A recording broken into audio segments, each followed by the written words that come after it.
There is a lag, so Okay. We're just waiting for it to pop up on YouTube. yeah. Okay.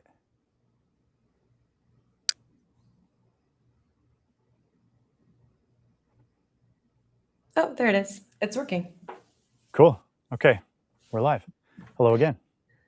We have 60,000 people watching.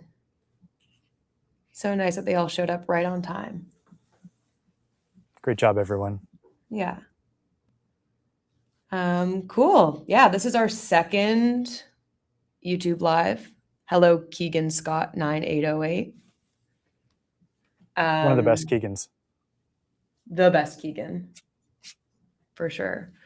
And today, we're talking about probably one of the biggest hot button topics in BC politics right now, which is the backlash against the fight for Indigenous rights in BC and Canada, and some of the shady characters and institutions that have been fomenting this backlash for many, many years. So the chat is open. Feel free to use it to say hello, like Keegan. You can say where you're watching from, and you can send questions to the chat, which will be moderated, and we have someone that will collect those questions and we'll be able to answer some of them at the end. Oh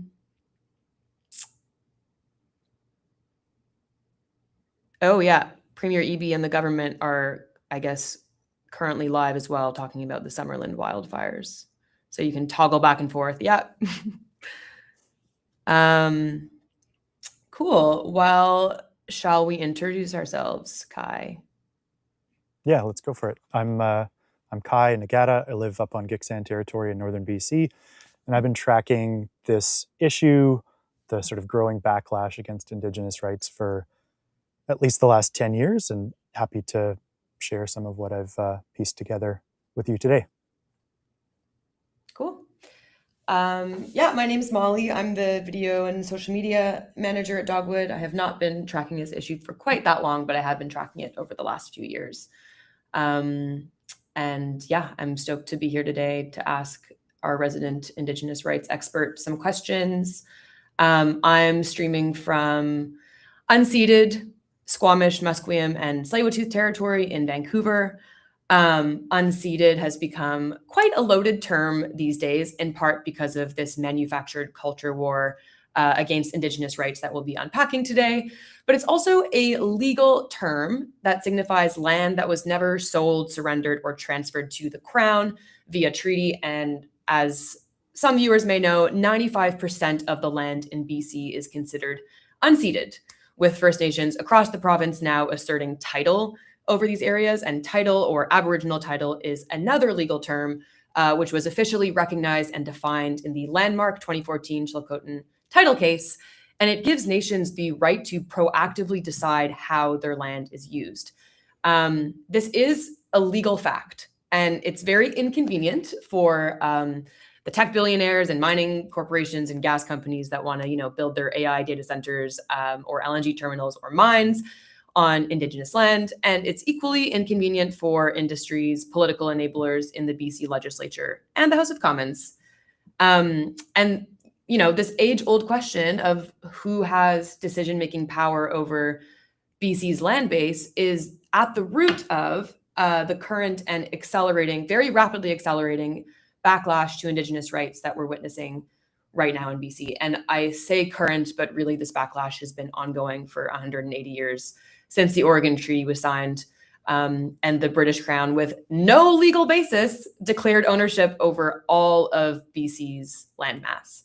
That was 1846. Fast forward 180 years to this past weekend. Dallas Brody, who some of our viewers may be familiar with, and who was booted from the BC Conservative Caucus by former leader John Rustad for mocking residential school survivors, met with Rustad's successor, Carrie Lynn Finley, for dinner, where they took a photo together, which I'll get up on the screen right now. So this is the photo. And I want to draw your attention to the accompanying X post, which says, Dallas Brody, we share the #1 goal of defeating the radical left and restoring this province to a place of prosperity and opportunity for everyone. Carrie Lynn Finley, KLF, responds, we share a lot of common ground. Which is crazy because Dallas Brody was very, very fringe until very recently. So Kai, can you just unpack like what is going on in this photo and the deeper, scarier elements at play in this meeting? Sure. Yeah, I think it's important to recognize that Carrie Lynn Findlay is completely rebuilding the BC Conservative Party into a new kind of political force in BC that we haven't seen before, a very online machine for fighting a culture war, not just during elections, but between elections. And it's significant that she sat down with a character that, like you say, was pretty fringe until recently, who was booted out of the party by the previous leader last year, because I think they're renegotiating Dallas Brody's re-entry into the BC Conservative Caucus. Essentially, she was a liability 18 months ago. I think she's now an asset, and Carrie Lynn Findlay doesn't want to be competing with her for those anti-Indigenous votes. She wants to have her on the same team. So just to briefly recap who we're talking about, Dallas Brody won her seat in Vancouver's West Side, Vancouver Kilchena, in 2024. This is one of the wealthiest parts of the Lower Mainland. Brody herself is a multimillionaire. She disclosed over $50 million worth of real estate holdings in her MLA disclosure forms. And so this whole issue around private property affects her directly. And this is her personal interests that she's defending. And she is really unique as an MLA because rather than spending a lot of time in her constituency, she didn't even have a functional constituency office for more than a year after the election. What she does is use her platform as an MLA to generate controversy, to generate media headlines, and to further this kind of wider culture war with Indigenous rights as her signature issue. And so the reason she got kicked out of caucus was for mocking residential school survivors. But this is a constant drumbeat for her. Anytime this issue comes up in the news, she is front and center trying to essentially turn some of that online clickbait into votes and into support for this wider project. So, Carrie Lynn Findlay, she's fired most of the senior staff within the Conservative Party since she took over a couple of months ago. She is married to Brent Chapman, who is an MLA who also is known for posting really extreme views on Indigenous people, but also Palestinian people, on Muslims more generally. And again, like Brody and Chapman would have been serious liabilities to any mainstream Conservative Party a year and a half ago, 2 years ago, and now they are some of Carrie Lynn Findlay's most important warriors in this culture war fight, which she's elevating people like Chapman within the party, and it looks like Brody is on her way back in. So, yeah, I think we have yet to see whether this formula will work and whether it will translate into political power. But that's what Carrie Lynn Findlay is doing. She's rebuilding the party to specifically fight on the issue of Indigenous rights. Yeah. So yeah, in short, this is a sign that the leader of the official opposition party in BC, who could very well be the next premier if polling holds, plans to, platform and ultimately mainstream Dallas Brody's beliefs. And to give you a taste of the beliefs that could be mainstreamed, I'm going to share a video. That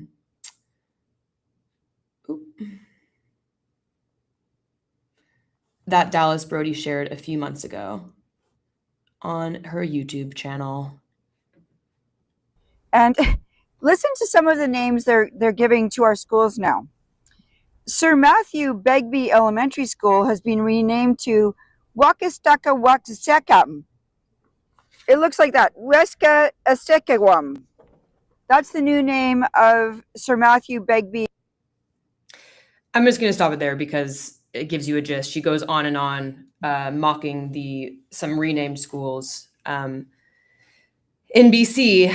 And meanwhile, her dinner date, Carrie Lynn Finley, reportedly sent out a directive to some of her MLAs recently, urging them to stop using the term First Nations when referring to Indigenous people and instead use terms like Indian. And this kind of memo from the leader of an official opposition party would have been unthinkable to me, even just to many people, even just a couple of years ago. As recently as 2019, every single BC MLA voted yes to adopting the Declaration on the Rights of Indigenous Peoples Act, or DRIPA. So my next question for you, Kai, is how did we go in just 7 years from the unanimous passing of DRIPA to the leader of the BC Conservatives directing her MLAs to use the word Indian when referring to Indigenous people? Yeah, it's a really interesting mashup, right? It's like the 1950s terminology with the whole culture war online media ecosystem of 2026, and you can see Dallas Brody in that clip, just feeding more content into that machine. So I think what we're witnessing is really the convergence of three interrelated campaigns that have been building for more than a decade. And there's some extremely strategic people on the right. We're talking about lawyers, professors, strategists who have been working on this for a long, long time to try to reshape the legal landscape in BC, the political landscape, and ultimately the Constitution. And so I'll start with the Truth and Reconciliation Commission, which released its final report in 2015 in December, and it was a bombshell. And for those who were in Canada and paying attention at the time, you'll remember that that report confirmed the deaths of thousands of children in residential schools over the decades that the schools were in operation, and it also used the term cultural genocide to describe this long history of attacking Indigenous cultures and family structures in order to separate people from their land and make those lands easier to take over for industries that were licensed by the Crown. I don't think this is controversial at this point with most Canadians, but that was at the time a real shock, I think, for people who didn't grow up with an understanding of really what happened behind the walls of these institutions. And so immediately this created a lot of alarm among specifically right-wing think tanks that advocate for resource extraction, private property, and the extinguishment of Aboriginal rights and title. And so we're talking about think tanks like the Frontier Centre for Public Policy in Winnipeg, the Fraser Institute in Vancouver, and later other voices like the Macdonald-Laurier Institute. They got in on the game, although they all have slightly different messaging. They're all members of the same global right-wing network called the Atlas Network, which is based in the US and promotes free market and libertarian ideology in countries around the world. And so these Canadian think tanks started to test drive messaging that could blunt the impact of the Truth and Reconciliation Commission and try to win back some of the Canadians who were feeling rightfully confused, disoriented, horrified, and very sympathetic to Indigenous families who are still dealing with the legacy of these institutions and the impacts on their culture and language and communities. And so the Frontier Centre kicked it off, and in the early days it was more about sort of trying to nuance or downplay the deaths in residential schools. And over the years, it evolved into outright denial. And there's a really good piece in the Tyee that we could pull up that outlines this sort of decade-long group chat. Basically, it's an email list with a bunch of retired academics and some of the fellows from these think tanks who have created an echo chamber, promoting each other's op-eds and articles, reviewing each other's books, and kind of egging each other on to become more and more extreme in their rhetoric over the years. And you can really see the effects of this campaign in the language that people like Dallas Brody and Brent Chapman use. It's obvious that they've been steeped in this content for years and years. And so this is going on, starting in 2016, 2017, and it's gotten to the point now where, they're outright calling deaths in residential schools a hoax, and claiming that, in fact, nobody ever died at these institutions. And, this is embraced by a small segment of the population. But the problem for a right-wing political party is you cannot win an election. Holy cow, it's starting to rain really hard here. So I don't know if you can still hear me, but we're live, so not much we can do. You can't really win an election on that issue. Like, there isn't a large enough number of people in Canada who are willing to say that, oh yeah, this is all a big hoax. And so you need to widen it out. That's a good dog whistle for a small and committed section of the electorate, but you need more people to get on side in order to make this into like a viable political issue. And so, yeah, that's sort of the first part. And I think it has its limits in terms of being able to mobilize the population simply around denying residential school deaths. Yeah, and you mentioned something critical, which is that we can't, Dallas Brody, politicians like Dallas Brody can mainstream, the denial of deaths at residential schools all they want, but they can't win an election on this one fringe issue, as you say. So what else is going on here? I'm thinking of like the court victories that we've seen in recent decades. Yeah, so over the exact same time frame, there's been this series of really important court battles that have played out, mostly in British Columbia. And you've seen a series of Indigenous nations proving title to their lands. So this started in 2014 with the Chilcotin Nation, and they proved collective ownership of nearly 2,000 square kilometers of what was so-called Crown land in the interior of BC. And so, this disconnect goes back to before BC was a province. You mentioned the Oregon Treaty back in 1846, and that was where the British Crown was like haggling with the Americans over where to put the border. And they settled on the 49th parallel, and then it dips down and includes the Gulf Islands and southern Vancouver Island. And they just declared ownership to all of the land north of that. And they never got receipts. In most cases, there are no treaties until you get up to the Rockies and Treaty 8 in Northeast BC. And so after the Chilcotin case, other nations started building on that legal precedent and indeed proving title to other pockets of land around the province. And so now you have all of these question marks popping up all over the map in British Columbia. And that creates a lot of uncertainty for industries that rely on access to quote unquote crown land. So we're talking about, of course, mining and logging, but also pipelines and oil and gas development. We're talking about cattle ranching, guide outfitters, and even tourism operators, all of whom rely on licenses from the crown, which could essentially turn out to be fraudulent. Like you can't rent out your neighbor's car on the weekends, right? If you don't own something, you can't collect revenue from that. That's just common sense. And so that's how the BC government has sustained itself for 150 years, is by essentially renting out and licensing out other people's land.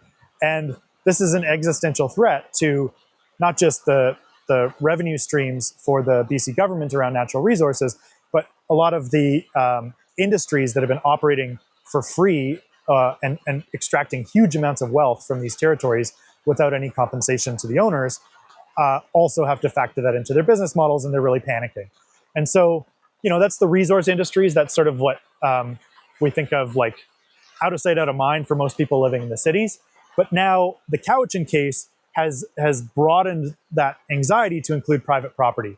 And that's really because of a really specific set of issues in Richmond in which that land was illegally stolen and sold by a government agent who, was operating in conflict of interest and trying to enrich himself by selling this land to family and friends. And so you have a specific number of properties in Richmond that are essentially a crime scene, where that has never been rectified. And the court case said, yeah, the title that overlies these parcels of land in Richmond is defective.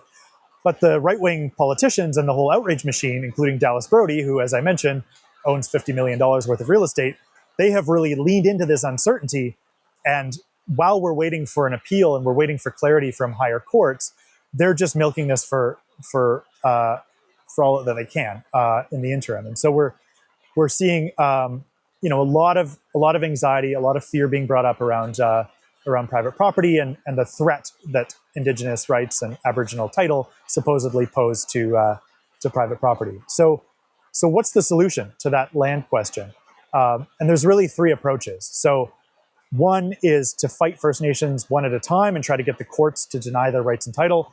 And that's just not working. The resource companies and the government keep losing. It costs them millions of dollars every time.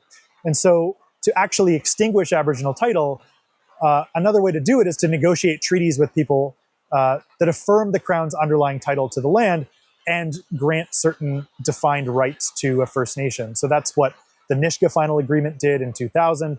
That's what the Tsawwassen Final Agreement did in 2009. And there's a number of other small First Nations around BC that are in the middle of negotiating or close to ratifying these treaties that would provide the kind of legal certainty that the Crown and resource industries are looking for over the land. But there is a third path, and I think it's important to mention because this is what Kerry Lynn Findley and allied politicians like Danielle Smith are now starting to talk about openly.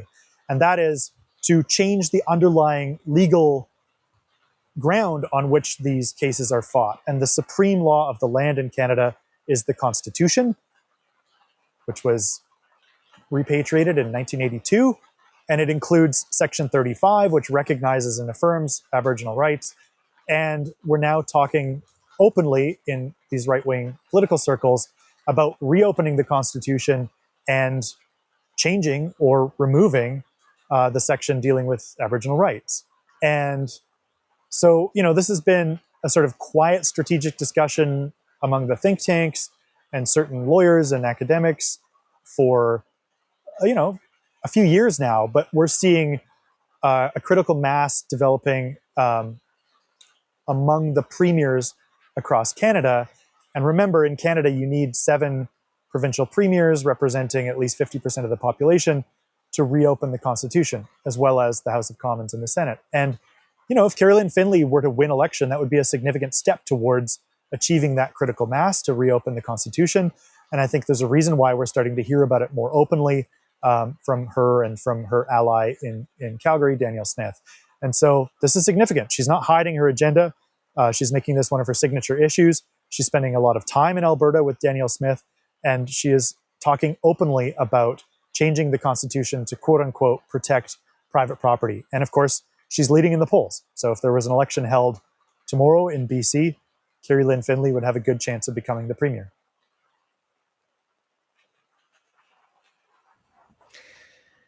Yeah, it's scary to think about for sure. And we hear about it all the time at the provincial level, right? Because the backlash to Indigenous rights is fomented by politicians like Kerry Lynn Findley, like Danielle Smith, like Dallas Brody, and some of these right-wing think tanks that you mentioned, online media personalities. But its consequences sort of play out at a very tangible local level. They play out between neighbors in the aftermath of the Cowichan decision. Members of the nation were reporting extreme acts of racism at the grocery store. It plays out in our schools. It plays out in the places that we actually live our lives in. Just a couple hours north of where I live in Vancouver, Joffrey Lakes Provincial Park has become a hyperfixation of the online right, because since 2023, and we reported on this in 2023, the Lowat First Nation has closed the park to the public for a few weeks at the end of the summer to engage in cultural practices on their territory, which, as I mentioned at the beginning, per the 2014 Chilcotin case, they have the legal right to do, because that is what Aboriginal title grants them. It grants them decision-making power over how they choose to use their land. And commentators at the right-wing media outlet Juno News at the time and since have likened the annual closure to, quote, apartheid. And this was such a fringe take back in 2023. But now you have someone in the chat mentioned Tara Armstrong. She was talking about blood and soil ideology in the BC legislature. And it's outlets like Juno News that lay the ground for this extreme Overton window push. And it's so ironic in this case, because in the 1940s, white South Africans literally modeled their apartheid system after the system of reserves and status cards that emerged from Canada's Indian Act. And this labeling of the Joffrey Lakes closure as apartheid, and Tara Armstrong getting up in the in the legislature and talking about blood and soil ideology, aims to villainize Indigenous people and any attempt they make to redistribute decision-making power over land, because that's fundamentally what this is about. And institutions like some that you mentioned, Kai, the True North Center for Public Policy, which is actually funded by Juno News founder Candace Malcolm and her tech executive husband. All these people are super rich, as well as oil tycoon Gwyn Morgan. They all ultimately want the same thing, which is just total deregulation and unfettered resource extraction. So, Kai, I'm wondering if you could unpack a few other recent instances of the Indigenous rights culture war sort of playing out at the local level and what it aims to ultimately distract us from. Right. Well, I think you have provided a pretty good hint when you look at who is funding some of these think tanks and media outlets that are keeping this culture war going. But yeah, let's look at a few other examples. I mean, this comes up almost every week now in BC in some form or another. You had the clip of Dallas Brody reading out the names of elementary schools. I mean, talk to the kids of those schools. They probably don't have a lot of trouble pronouncing the names, but she's trying to make it ridiculous on purpose. So that's been an issue that's popped up a number of times. Renaming streets, like in Vancouver, but also, I was just in Hudson's Hope in Northeast BC, and while I was there, somebody anonymously nailed a sign to a couple of trees opposing a provincial land transfer of a 10-acre parcel under Treaty 8, which is an agreement that was signed more than 100 years ago and still has not been fulfilled. And the province, as one small part of that, transferred a 10-acre plot of Crown land to the West Moberly First Nation in Hudson's Hope. And somebody got mad about that, and it became a CBC News story. And then, of course, they have to close the comments section, and then the municipality has to go and send a worker to take the sign down and then put out a news release apologizing and reaffirming their close working relationship with the First Nation. And, it consumed a lot of people's time and attention. There's a trailer park in Comox that is owned by one of the local bands. And there was a lot of sturm and drang online after the nation decided to close part of the trailer park, and some people had to move. I mean, the Haida title agreement is another example that has been a major issue for the online right. The Land Act a couple of years ago. Just this week, Global News is reporting on more transfers of provincial crown land that are coming on Vancouver Island, again, towards fulfilling the Douglas treaties, which were signed over 100 years ago by our colonial precursors. And so, I think you don't have to look very far to find examples of this playing out all over the province. Sunshine Coast, the dock controversy, people who want to have big private docks on Chichouth territory, up in arms, town halls packed to the gills with people angry about potentially losing foreshore access in the Sunshine Coast. Really, versions of this, I think, are playing out all over the place, and they are being amplified and, in some cases, coordinated by a network of organizers and think tanks and media figures that are slowly coming to light. Now, what concerns me, in addition to this, is how this growing culture war in BC and Canada is attracting the interest of the global right-wing disinformation machine. And so, I'm thinking of this video clip of NDP MP Leah Gazan that was shared by the world's first trillionaire, Elon Musk, a few months ago. And, in context, Gazan was flagging funding cuts in the federal budget and how that was going to affect some of the most vulnerable communities in the country. And she used this awkwardly long government acronym for missing and murdered Indigenous people. And it blew up online, and Elon Musk amplified it. Fox News did a segment on it. And it gave me goosebumps, because we're already in the crosshairs of this fascist American project. We already have influential personalities like Tucker Carlson talking about invading Canada to liberate us from our oppressive woke government. We are literally one tweet away from this whole American disinformation machine focusing on BC, and they're already claiming that this is like decolonization in Africa in the 1960s. White people are going to get kicked off their land. It's reverse genocide. It's apartheid, and that projection. I'm concerned about what happens when the eye of Sauron swivels towards BC, and these local issues, every time they blow up in the media, it's another opportunity for those right-wing provocateurs and media outlets to try to elevate these examples to the attention of people with a global platform like Elon Musk. And we know they're paying attention. We know that Canada's resources are definitely on the table in boardrooms and in the White House in the United States. And I think that the more that the right elevates this as an issue and uses it to stir up fears of this kind of like reverse genocide, the closer we get to potentially some really scary political outcomes. So, yeah, that's what's on my mind these days. Also, Elon Musk, white South African. It's just an aside. You never have to look very far to find the motivations or the deep sort of underlying anxieties. And yeah, oftentimes it comes back to people's personal experiences. And, Carrie Lynn Finley went bankrupt after a major legal battle with a First Nation. And, Dallas Brody is a major landowner in Lower Mainland. So, I don't think the motivations are that hard to parse. Mm-hmm. Okay, we're going to leave Elon Musk behind. And take it back to the local level. There are municipal elections coming up this October, October 17th, across the province. So every district, every regional district, every municipality.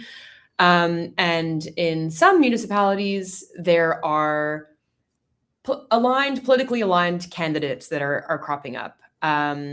Politically aligned, that is, with the whole Atlas Network, Dallas Brody squad. An example, the Richmond municipal race is going to be pretty nasty. We have Councillor Alexa Liu, who is very vocal about property rights. She doesn't believe in climate change either. Those often go hand in hand. She's running for re-election. The Conservative Electoral Association is running mayoral candidates in Richmond and Kimberley, Cranbrook, and possibly Maple Ridge. And we touched on this a little bit, but why do you think the issue of private property rights and Indigenous, the backlash to Indigenous rights is popping up at this municipal level?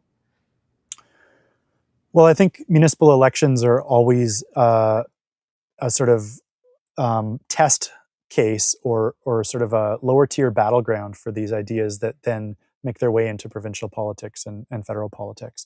This is the training ground for a lot of candidates and future staffers. And this is where we find out whether these issues actually translate into votes and into political power.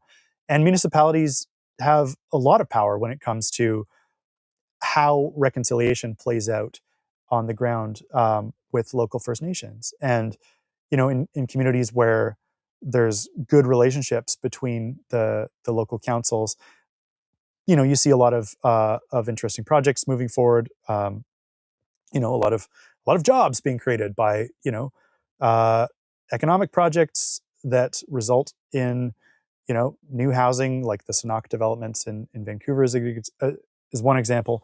But yeah, I think when it comes to this culture war and the question of whether it can be turned into actual political power, this is when we need to start pushing back. This is when we need to start disproving the hypothesis.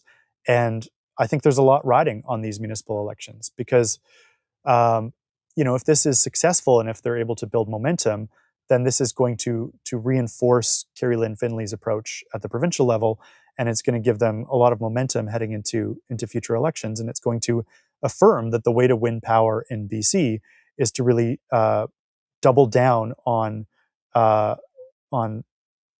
deepening racial tension and trying to pit neighbors against neighbors. And that's actually not the mainstream position. That's not what most people in BC want.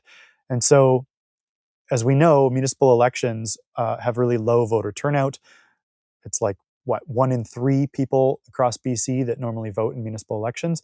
And so it matters a lot who shows up to the polls. And if this network of right-wing think tanks and conservative media influencers is able to get enough people fired up to come out to the polls in BC, you could see candidates elected who hold pretty fringe views that are actually not representative of the majority in British Columbia.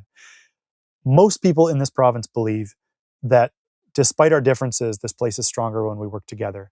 That yes, there are important differences between cultural, ethnic, minority groups in BC, and that the issue of land rights and property ownership is a real issue that we need to deal with because of the failures of the Crown 150 years ago to get receipts when it declared ownership of all of these Indigenous nations' land in BC. I think people recognize this is a real issue, and they believe that we can achieve a peaceful and negotiated outcome, whether through the courts or through negotiations with governments. I think that is the mainstream majority position in BC. And at the same time, we are facing serious external threats. We have the Premier right now talking about the wildfires in the Okanagan. Entire towns are burning down again.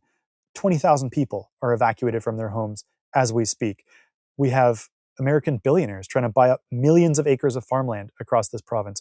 Global corporations that are trying to move in to take over our resources, to build data centers, to feed this wider project of empire, of military and economic dominance of the rest of the world. And we have the same people who are funding Donald Trump's political project in the United States, proposing LNG terminals and taking over mines and all sorts of projects here in BC. So we have real problems. We have housing that people can't afford. Our lives are getting more precarious day by day, and we are stronger in response to those external threats if we work together. And I think that we need to work with First Nations if we're going to have any hope of any kind of agency over our future. And that starts at the municipal level. That really starts at the local level. And so I think that's why the municipal elections are such an important proving ground. And we're going to find out if Carrie Lynn Findley's culture war agenda actually has traction at the ballot box, or if we can stop some of these more extreme candidates from seizing the levers of power at all levels of government. Yeah. And a big part of stopping those people is awareness, right? Is getting the public mobilized. We have someone in the chat talking about the recall campaigns for Tara Armstrong and Dallas Birdie, which we can get to, but a big reason why they failed was just because not enough people knew about them.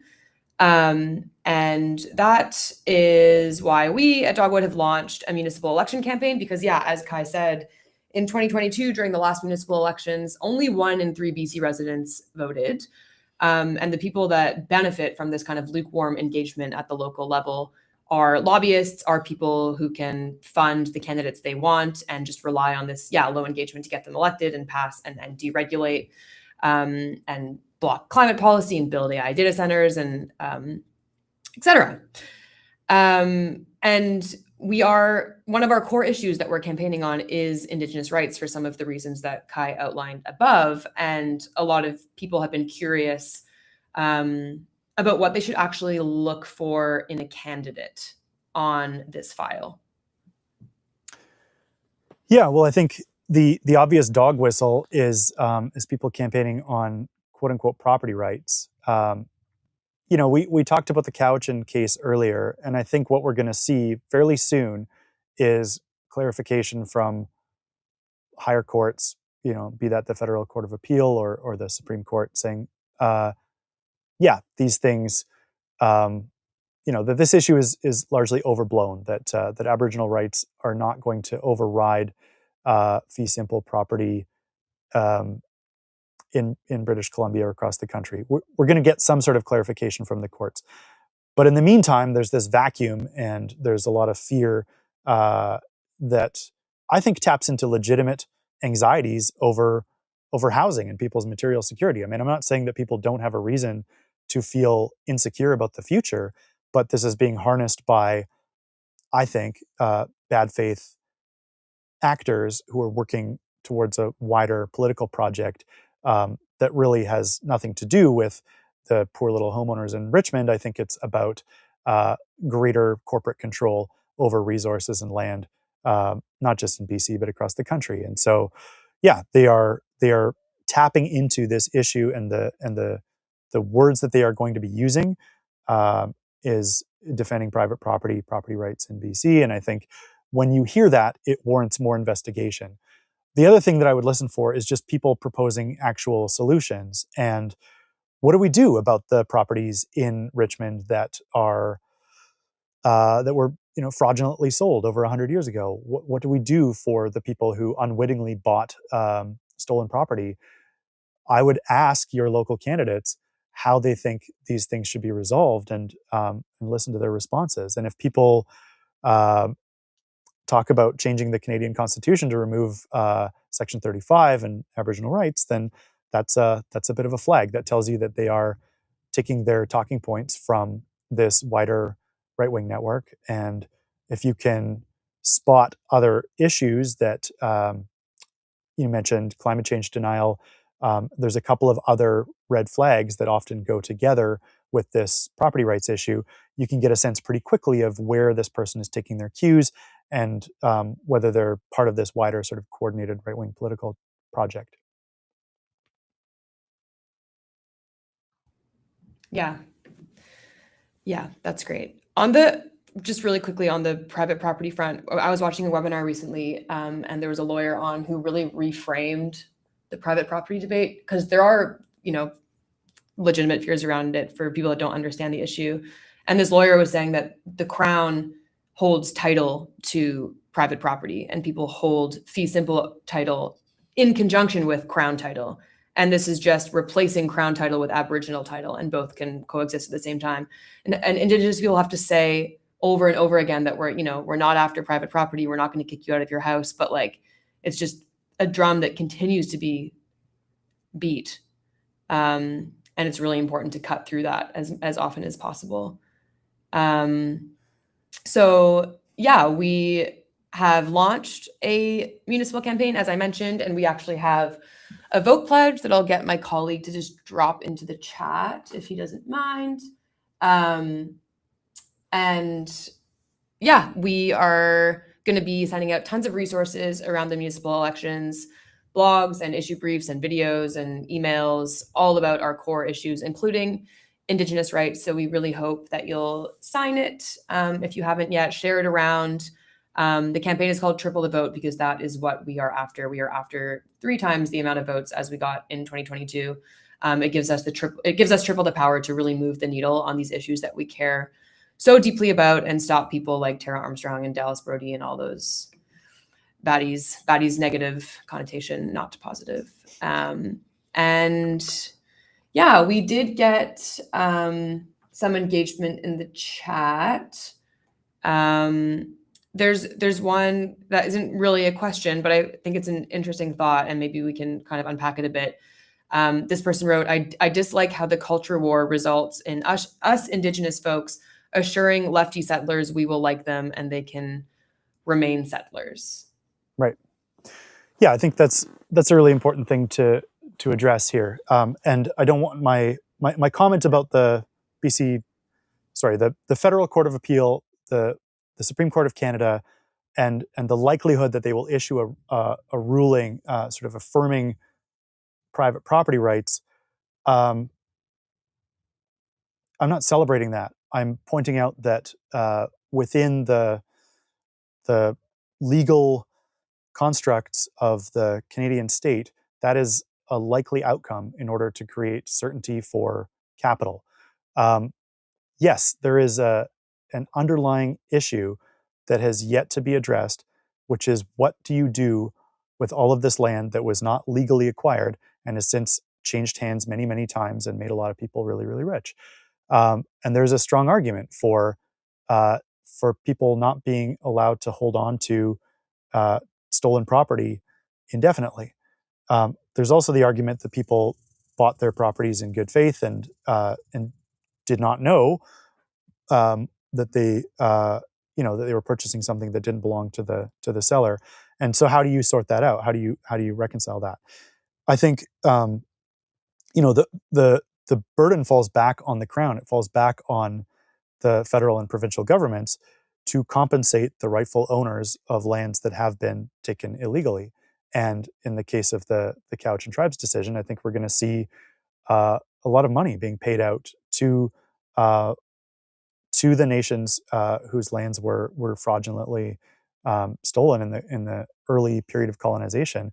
But there's similar questions around a lot of pieces of land around British Columbia, and long term, yes, we're going to have to see more of the wealth that has been extracted from those lands return to the rightful owners. And the speed and scale at which that happens is that is the question: is how will that be negotiated? And I think that is what's causing a lot of alarm for the real estate industry and for a lot of the resource industries across across BC. But yeah, this is not us arguing that you know that there's like good settler colonialism and bad settler colonialism. I think that the reality is that we are all living in a mess that was created long before we were born by people who did not necessarily anticipate the consequences, and we have to figure out those solutions together. We have to be able to peacefully negotiate outcomes that allow for everyone's basic human rights to be respected, and for people to live together without violence. And I think that the anxieties that are being tapped into by this global right-wing movement are pushing people towards more extreme outcomes and towards more racial tension, and that is a bad thing, and that is something that we need to try to intervene in and organize against. So yeah, we're not proposing the all of the solutions here, but I think that we know that going further down the path of division and scapegoating and racial discrimination in legislation is something that we want to avoid.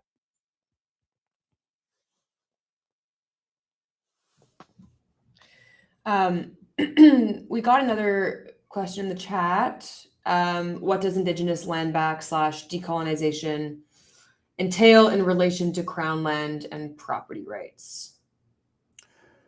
Well, I think dealing with the Crown land issue, we are seeing the BC government transferring parcels of Crown land back to First Nations ownership, and in many cases using the tool of fee simple ownership to make that transfer. So the example that I gave at Hudson's Hope was, transferring this 10-acre parcel of land into a fee simple lot that is now held by the West Moberly First Nation. And I think we're seeing a lot of cases where First Nations are obtaining fee simple ownership of land from the province as payment of those overdue debts, and turning that land into an asset that can be borrowed against, that can be built on, that can provide an economic base for the nation. That is one tool which uses the fee simple property system in order to compensate some of those nations for the loss of other lands. So that is an interesting example that sort of blurs the issue a little bit, because if you talk to First Nations around the province, not all of them are going to say that that fee simple land is the problem in and of itself. It is the unequal distribution of the wealth of the lands that their ancestors stewarded. It's the lands that are rich because of being taken care of for so many thousands of years by the people who lived on them. That is why they are rich in resources. That is why they are valuable today.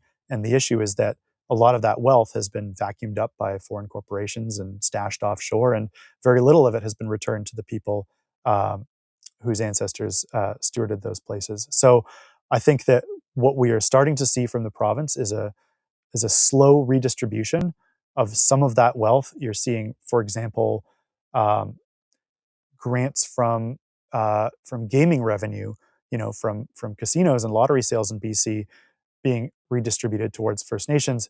I think that's a drop in the bucket, but it is still a step in the right direction, which is to say, if you are the provincial crown and you have been collecting revenue on other people's resources and land, it needs to start going back to those nations so they can build the capacity to build their own economies and to assert more decision-making power over what's left of their land.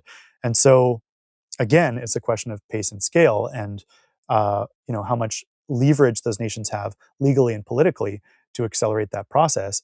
And I would argue that for most people in British Columbia, the outcomes are actually better when local First Nations have more control over land and resources.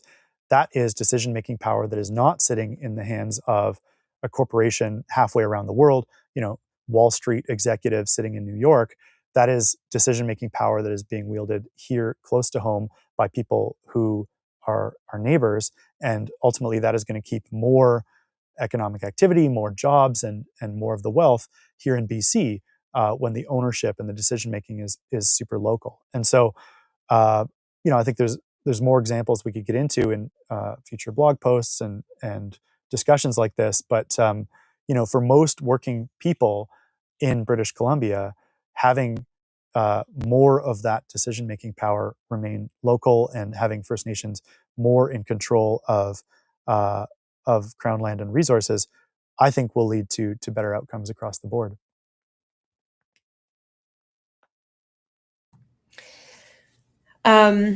We have another question. Maybe this might be the last one because we are kind of nearing 6 p.m. Do you feel that recall campaigns, and someone else was mentioning the recall campaigns against Brody earlier, do you feel that they accidentally give too much exposure / free advertising for far-right candidates? That's a tough one to answer. I mean, I will note that the recent recall campaign against Dallas Brody failed by quite a wide margin. And so I think you could look at it either way, right? It is important, I think, to expose the networks behind these extreme positions, to expose the connections and coordination between these different actors in this far-right media ecosystem. And I think it's important for citizens who do not feel represented by those extreme viewpoints to stand up and say, look, this person doesn't speak for me. So good on the folks in Vancouver, Kilchena who went out and canvassed and registered their opposition to some of the extreme views that have been spread by their MLA.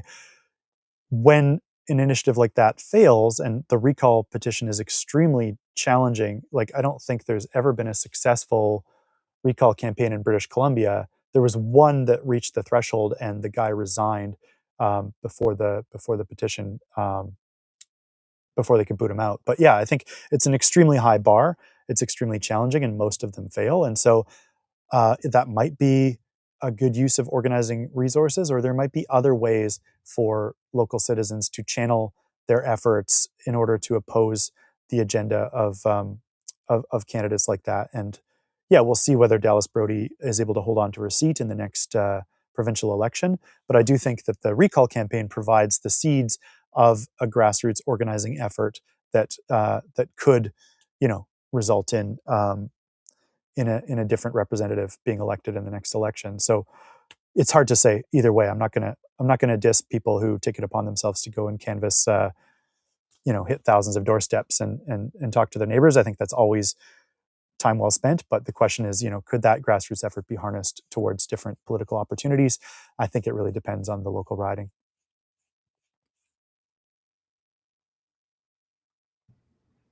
Cool. Thanks for that, Kai.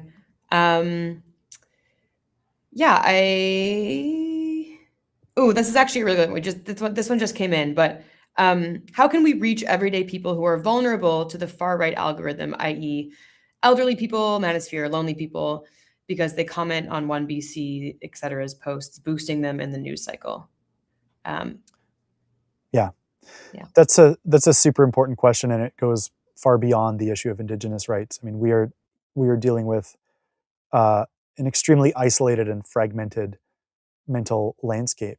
Politics is happening now on individual people's devices instead of at the dinner table or in community groups or churches or town halls. And I think that the only solution is to bring that political discussion back off of the internet and into real life. And so that's a big part of what this Triple the Vote campaign is about, that Dogwood is running in the municipal elections, which is about actually talking to your friends and neighbors. And study after study will point to the fact that really the only way to shift opinions is through face-to-face conversations about values with people that you respect and who you care about. And if you're trying to convince anybody that they've been led down the garden path by this international algorithmic disinformation machine, the only way to do that is going to be through real-world conversations. And so, like I said, the recall campaign is a great opportunity to get on the doorsteps and talk to neighbors in person. Municipal elections are also a vehicle for that kind of organizing. And again, like we're not saying that municipal elections are going to save the world, that this is the be all and end all of, if some people win in this election, that all of our problems are over. It is an opportunity to organize. It is an opportunity to have those conversations with real people in your life, face to face, about your shared values, anxieties, hopes for the future. And that is the only way that we're able to generate the organized political pushback that we need in order to defend our homes and our future. And I think that this is just the latest chapter in what is going to be a lifelong fight for our democracy, for our climate, for basic human rights, and for these shared values of peace and common decency that most people in British Columbia, I believe, hold. And unfortunately, we can't take that for granted. We have to continue to struggle for it, and that means doing the difficult thing and going out and actually talking to each other in the real world, face to face, not just online. So that's my answer. Maybe I'm old school. I'm sure there's lots of room for hybrid approaches, and certainly online tools are useful for mobilizing people, but actually changing hearts and minds, actually connecting with people over shared values, that is the good stuff. That happens mostly offline, and municipal elections are just one opportunity to have those conversations. I think I'm just looking at the chat. There's not so many questions left. I feel like this is a good place to end it. I see a really nice comment that says, "At times I feel discouraged and powerless with the trajectory that we are in, but then I see so many people actively pushing back against it, and I get reminded that we are not hopeless." And that is true. And at the end of the day, we will still always have our community and our people. And that is really kind of counterintuitively demonstrated in some of the most intense times, like with these wildfires. People are really showing up for each other. There's lots of mutual aid. There's some mutual aid links in our bio on Instagram if you want to check those out. But it is, kind of a strange thing that in times of darkness, the light kind of has to burn even brighter. So thanks for tuning in to this. We'll probably have another one of these closer to the election, more about municipal politics, and some of our other core issues possibly. But yeah, this was really fun. So the vote pledge is in the chat. And if you're interested in digging more into this decade-long campaign by the right-wing think tanks to warp our politics and convince neighbors to turn on each other, you can check out our blog. Maybe we can drop that in the chat as well. But that came out a few weeks ago and lays out some of these connections and the origins of this current moment that we're in. And like Molly said, I agree. Things have to get real for people to take it seriously, to respond, to mobilize, to organize with neighbors. And the wildfires are one example. I think that this right-wing scapegoating of Indigenous communities, the attempts to roll back race relations to the 1950s, the attempts to scapegoat and villainize such a tiny proportion of the population, I think that is going to wake something up in a lot of people across the province. And I don't think that this the outcome of this story is written yet. I think that as the right overplays its hand, that we're going to see decent people across the province step up and push back, and you can be part of that. So thanks a lot for joining us today to talk through some of these tactics. And yeah, we'll have more content, more blog posts, and an issue brief coming up in the municipal election to help you talk to your friends and neighbors about this challenging issue and identify candidates who are going to continue doing the difficult work of reconciliation and dealing with the legal realities that we've been dealt as people who live in BC in 2026.